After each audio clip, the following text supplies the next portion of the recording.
Hello and welcome to Movie Shots. I'm John Wirt.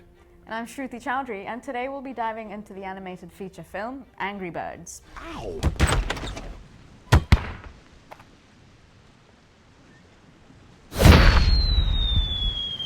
First of all, let's take a deep breath and lower our expectations for this film. It's an iPhone game, the biggest app of all time, but still a mobile phone game. Angry Birds, released by Sony Pictures, makes no attempt at the high-caliber storytelling seen in Pixar and Disney animation. The movie does hatch a few laughs during its 95 minutes, but the jokes, the characters, and plot aren't even a half-cooked omelet. Angry Birds follows Red, an outcast bird with an anger management problem, as he tries to uncover the plot of scheming green pigs from Piggy Island. Red's exciting entrance in the first few moments of the movie turns out to be the best sequence in Angry Birds. From there, the movie never takes flight again. Former Saturday Night Live cast member Jason Sudeikis speaks the part of Red. He does so with conviction, sounding suitably ticked off, but Sudeikis doesn't have any clever or funny lines. That goes for other characters too. I don't know, John. I thought Red was funny sometimes, like when he said "pluck my life" and "party foul." And Chuck and Bomb, voiced by Josh Gad and Danny McBride, are a hoot. They make a plethora of cheesy poultry jokes that cracked me up. Some that even raise some interesting social points, such as going green and the need for everyone to always be in agreement with each other.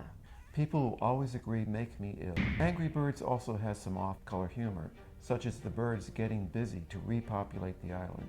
Fortunately, most kids won't understand those jokes. Another notable voice talent, Peter Dinklage from Game of Thrones, is almost funny as the mighty eagle. Dinklage gives deadpan voice to the legendary but long out-of-action hero Bird Island.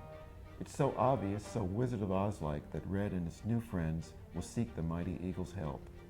And like the Wizard of Oz, it was a long, drawn-out journey. But I did love the animation. The scenery was bright and beautiful, as were the birds. The feather detail on the birds was crisp and realistic. And my favorite were the baby birds that looked like pom-poms. The 3D element was good enough that it made me want to reach out and pet them. It's so fluffy. Yes, very cuddly. The movie has enough action and color to keep very young children entertained, but nothing much happens on this tropical paradise. With the exception of a few malcontents, it's pleasant, peaceful, and boring. Fun is the endangered species in Angry Birds. For moviegoers other than young children, it's flightless entertainment. Following Red's great entrance, the rest of us may as well take flight. What about the battle scene? That was the best part. I will say, it takes about 1 minute to learn how to play the game, and about an hour in the film to see any action that resembles it. Now, the coolest part was watching the birds go through the walls in 3D. Poor Chuck, he got the worst of it, but I laughed through his misery. I almost never laugh during this movie. So for now on our show, we will be giving a hit if we think a movie is worth your time and money, and a miss if we think it's not. For me, Angry Birds is a miss. When you're playing the game, and you slingshot a bird way too far above the pig towers, and it lands somewhere off in the distance, that's what the movie was. Overall, a miss. Well, that's our show for today.